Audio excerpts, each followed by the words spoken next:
tribune. D'abord damay masawu Pape Moussa Traoré. mi ne ci kër gi. di naqarlu aussi comme li ngay wax journaliste yi nga xam ne ñu ngi xas. dama gis Facebook benn journaliste bu bind ci page Facebook am. force restera à la loi. am na sax avant lu baax avant loolu avant que muy koy déjà jàpp il n'a pas montré benn signe de solidarité. et il est très bien connu. très bien connu je sais pas cité son nom mais il a dit que Pape Moussa Traoré ci boppam ba muy dem wuyu ji dig ci Ndiaga Ndiaye la yëg ce qui est archi faux. Il part parce que c'est vrai que ça m'a fait mal et j'ai tiqué mais quand j'ai demandé parce que j'ai vu ça mais ils ont dit que ne waxuñu woon ak ki nga xamante ne moom moo di Pape Moussa mais plutôt le journaliste de quotidien ak ku mënti doon ak fu mu mënti doon je pense que c'était pas le moment de dire kii la wàcc wala wàcc voilà c'est ça voilà c'est pas important loolu ça n'a pas de sens. C'est pour dire que ça n'a aucun sens. Un journaliste très bien connu avec un média très bien écouté. Je crois que page Facebook am waroon na ci bind soutien à Pape Moussa Traoré au lieu d'essayer de trouver des arguments yi nga xam ne moom moo koy permettre ba ñu ko dimbale.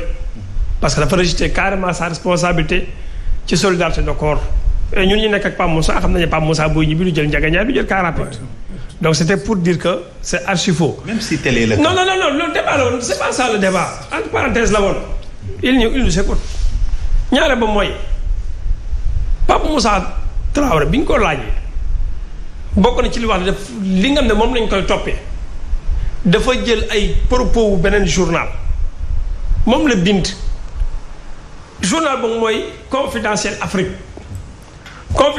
benn média la boo xam ne siège am Sénégal gi la nekk Dakar budget près de 15 000 euros yegg presque ay 10 millions yor ay correspondants yoo xamante ne tasaaroo nañ ci Afrique muy France muy Mali muy Cameroun muy Niger muy Malabo partout Confidentiel Afrique c'est comme Jeune Afrique c'est comme France 24 c'est comme nangam c'est comme Sen TV c'est comme nangam ñooñu ñoom ñoo génnee benn information il faut Sénégalais aussi xam ni xew information bu jëm ci colonel général Kandé bi ñu affecté fële ca New Delhi muy Inde benn paragraphe rek laay lire ci li nga xam ne moom le journal bi wax Confidentiel Afrique le journal Confidentiel Afrique citant Afrique Confidentielle a rappelé que dans une note datée du 16 mai et intitulée Évaluation des accords de coopération militaire avec la France, les États-Unis,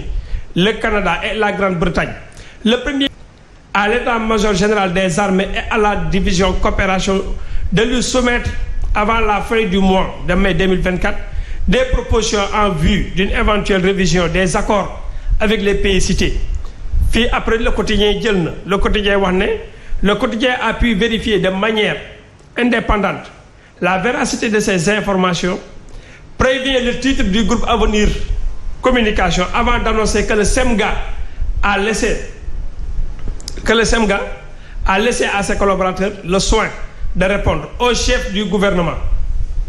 Ci biir kàddu mu dem ba ci biir mu ne tout semble être parti de la diggante général Kandé ak le premier ministre. Mooy si on se fie aux révélations du journal qui avance que comme beaucoup d'autres officiers, Souleymane Kandé a refusé de se plier à cette Confidentiel Afrique moo wax ne le premier ministre Ousmane Sonko moom moo woolu les officiers de l'armée et les généraux pour ñu xoolaat accord militaire yi nga xam ne moo seq Sénégal ak États-Unis Canada France mooy dëkk yi ma lim nañ ko càjjal ay proposition pour xool lu ñu koy defaraatee mais nee na ñu bëri wuy nañ mais Souleymane Kandé mii le général dafa bind note adressé ko au premier ministre ne ko loolu bokkul ci sa cër bokkul ci sa prérogative du yow premier ministre yooyu yaay lijjanti loolu ça revient au président de la République qui est le chef suprême des armées loolu la le général Kandé tontu te effectivement on dit que le premier ministre est le chef du gouvernement il coordonne les actions du gouvernement. Très bien. On dit que le président de la République est le chef suprême des armées. Quand il faut qu'on essaie de comprendre maintenant c'est quoi le rôle du premier ministre c'est quoi le rôle du président de la République nee nañ quoi bi ak problème bi foofu la jógee. D'accord. Dans les accords de partenariat militaire. ban rang la New Delhi am muy Inde ak Sénégal. Sénégal ak Inde amuñu accord direct. de niveau 1 lu jëm ci collaboration militaire. D'accord. parce que boo xoolee am na ay dëkk yoo xam ne ñoom la Inde di collaborer Sénégal yeggul sax ci 5e position bi. kon tey ñoom dañoo wax ne général bi nga xam ne mooy Souleymane Kandé rébellion bi am ci Casamance tey gis nañ ne moom moo ko repoussé ba démanteler ay quelques bases militaires ba Salif Sadio Dawar. Très bien. bokkoon na ci waa MFDC li ñu waxoon le président Macky Sall que ne boo bëggee ñu continuer négociation yi il faut nga jël fi général Kandé. Très bien. donc man daa ne lu ndaw rek parce que li dafa am solo. oui il faut que Sénégalais yi comprendre parce que ñu bëri ñu ngi ci mbedd bi.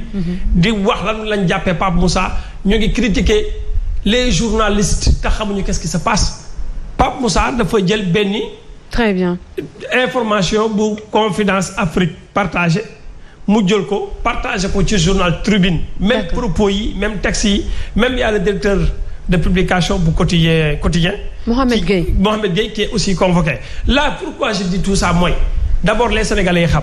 mais sénégalaise est en train d'être piétinée à travers le musulman de la liberté d'expression parce que nag am na foo xam ne bu ñu fa tollee Sénégal ci ay dérives la ñuy bëgg a dugg léegi les forces du premier ministre tey boo seetloo Bah Diakhaté bi ñu ko yóbbu moom ak Imam Ndaw qu'est-ce qu'on a dit offense au premier ministre amul benn article bu ne ci administration judiciaire bu Sénégal boo ne offense au premier ministre am na. boo xoolee depuis que ñi nga xam ne ñoo lañu commencé jàpp ak léegi ñoom ñëpp ils ont touché le premier ministre tout le temps yóbbu nañ ñaari journalistes ñu ngi actuellement ñu ngi leen déglu dañoo tudd premier ministre yóbbu nañ Imam Ndaw yóbbu Bah Diakhaté dañoo tudd premier ministre mais quelles sont les forces du premier ministre wala un premier ministre amuñ droit tudd ko parce que Ousmane Sonko la et le discours ko wax nga ko léegi Kader démb la déclaration du premier ministre Ousmane Sonko fi mu ko defee man dama jàpp ne c'est pas le moment. Très bien. parce que démb le président Bassirou Diomaye Faye amoon na ay visites officielles man dama seetlu heure bu Bassirou Diomaye Faye amee des visites officielles même moment boobu le premier ministre dina fexe bu ñu koy waxtaanee. Très bien. Quel est le jeu. D'accord. que cache le premier ministre à l'égard du président de la République qui devrait avoir les prérogatives d'avoir l'actualité en tant que chef suprême des armées. Et pour terminer mooy. wax na dem moom Ousmane Sonko en tant que premier ministre nee na. amuñu moom amul compte bu muy rendre les journalistes. amul compte rendu bu muy def les politiques là où on va est-ce qu'on va pas aller vers une dictature psychologique à l'endroit des Sénégalais. Essayer de museler la pensée des Sénégalais à travers une pensée unique. Très bien Ibrahima Pouye Serigne Niang concernant toujours cette question bi nga xamante ne moom la ñuy waxtaanee ñeel lii lee di harcèlement wala intimidation boo xamante ne ñu ngi koy bëgg a def ci ndoddub taskatu xibaar yi ndax tey gis nañ keneen koo xamante ni itam génn na wax ci taskatu xibaar yi ne dañoo war a tëj sax seen groupe bi bu fekkee ne dañuy def li nga xamante ne moo jëm ci wàllub jaay affaire de xamati. waaw Fatima man suma xalaat bu gàtt. jàpp naa ni il faut tout faire pour éviter de tomber dans le piège du passé. xam nga man j'ai été depuis toujours un défenseur des droits de l'homme